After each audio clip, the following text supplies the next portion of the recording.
Il officie à l'antenne d'Europe 1 tous les soirs de 22h30 à 1h du matin. Il sait faire parler les gens comme très peu, un style unique à la radio comme à la télévision. Et Olivier Delacroix revient ce soir sur France 2 pour la 9e saison de sa série documentaire Dans les yeux d'Olivier. Cette saison, on va comprendre 5 épisodes inédits autour de 5 nouvelles thématiques. Je vais les citer. Affaires non élucidées, abus de faiblesse, enfants placés, cette naissance qui a tout bouleversé et vengeance rumeur. Ils ont dû faire face. Le premier épisode diffusé ce soir, c'est celui des affaires non élucidées. Salut Olivier Delacroix. Bonjour Philippe, ça va ? Ça va très bien, c'est à vous qu'il faut demander ça. Comment allez-vous et d'où nous parlez-vous ? Alors, je vous parle de chez moi, de ma cuisine. Ouais. Et voilà, la nuit a été un peu courte, mais voilà, je suis là. Et quand vous faites l'émission des studios d'Europe qui doivent être bien déserts à cette heure-ci. Oui, mais comme vous, je crois que nous sommes les deux rares à venir encore à Europe. Ouais. Donc, mais bon, je vais vous faire une confession, c'est que j'ai écouté Europe tous les jours et je trouve que c'est fantastique parce que ça ne se sent pas. Donc j'en profite pour saluer toutes les équipes techniques d'Europe parce que c'est quand même une sacrée performance. Pareil, et tous les gens qui sont chez eux, tous les gens qui sont ici avec nous et les gens du CDM aussi qui s'occupent des liaisons pour que les sons soient bons. J'en viens à votre émission. Pourquoi ce thème des affaires non élucidées pour démarrer une nouvelle saison ? Parce que j'ai eu l'occasion de tourner 2 films sur les disparitions. Et j'ai le souvenir que ces deux films avaient été particuliers et particulièrement durs à tourner parce que j'avais échangé avec des familles qui étaient dans un puits sans fond de questionnement quant au destin de ceux qui avaient disparu. Et je me suis dit qu'au passage, on avait depuis le début de Dans les yeux d'Olivier oublié de traiter ces affaires non élucidées qui touchent de près finalement, qui sont assez similaires en termes de ressenti, qui sont similaires à ces disparitions. Si je vous suis Olivier, vous voulez dire que la douleur est encore plus vive dans une famille quand il y a quelqu'un de la famille qui a été assassiné et qu'on ne sait pas qui est le coupable ? C'est encore plus douloureux ? La douleur, alors faire des comparaisons de ce type de ressenti, mais c'est souvent très douloureux parce que les familles ont vécu un deuil, mais qui n'est pas tout à fait terminé, parce qu'il y a cette notion que celui ou celle ou ceux qui ont enlevé la vie de la victime continuent tranquillement à vivre.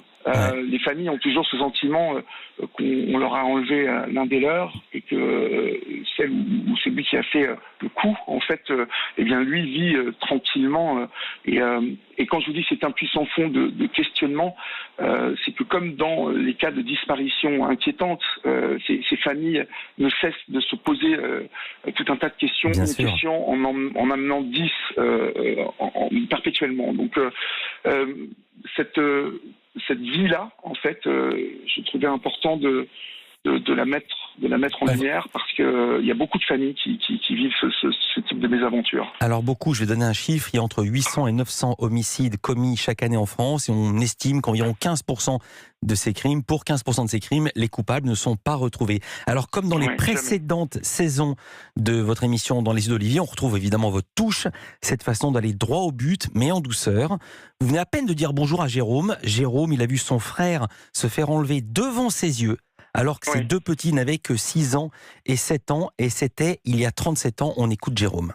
Vous, en fait, Jérôme, est-ce que ce 17 mars 83, à Saint-Martin-d'Air, il y a une partie de vous qui est restée là-bas ? Oui. C'est quelque chose auquel vous pensez depuis 36 ans maintenant, oui. tout le temps ?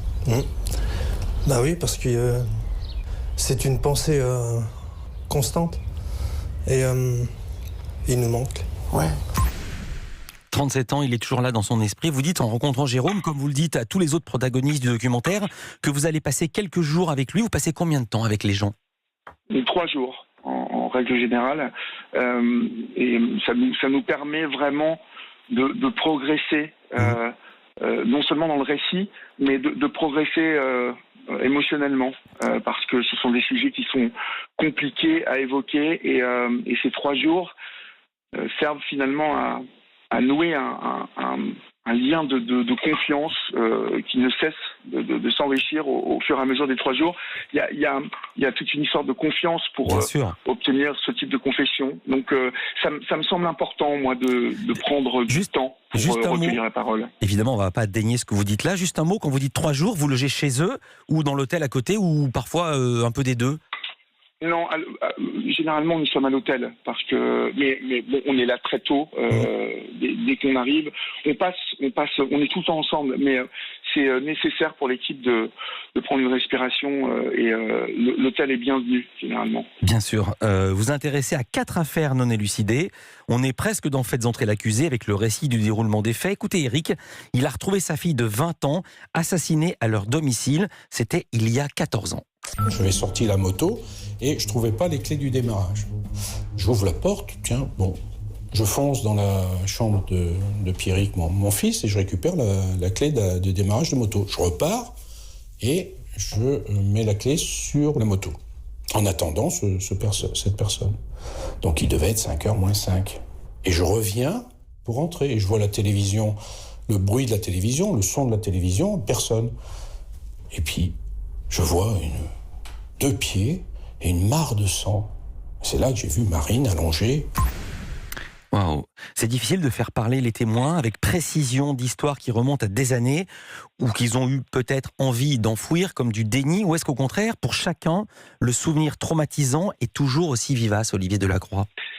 C'est difficile parce que il y a dans ces échanges toujours une notion de pudeur. Et je dirais dans le questionnement, on doit mettre le curseur assez justement pour éviter de tomber dans quelque chose d'indélicat, je dirais.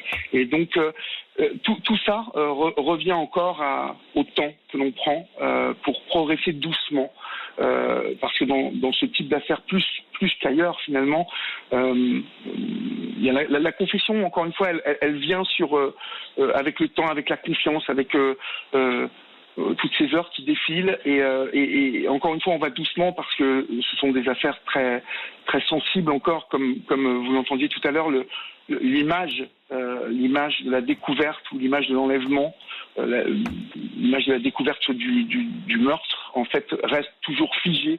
Elle semble figée dans la tête de ce père, et bien évidemment la quête, c'est ça qui nous a le plus obsédé très vite, au bout d'une heure où nous étions là, durant ces 3 jours, en fait, à chaque fois, nous-mêmes, on est dans un questionnement, parce que on a l'impression dans ces affaires qu'on touche, on effleure presque la vérité.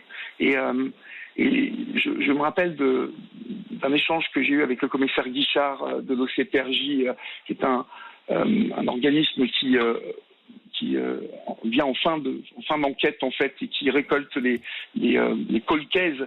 Le commissaire Guichard et ses collaborateurs ont toujours ce même sentiment que les parents ont, c'est que quelqu'un sait, quelqu'un a vu, et que toute affaire finalement on a la possibilité de peut-être de recueillir une parole qui va tout mettre en lumière et faire comprendre, et je pense que c'est ce questionnement en fait qui est obsédant en fait. On va encore entendre des paroles des témoins que vous faites témoigner, pour ce pléonasme, Olivier Delacroix. On va également parler de radio. On marque une pause, nous aussi on a un peu de temps.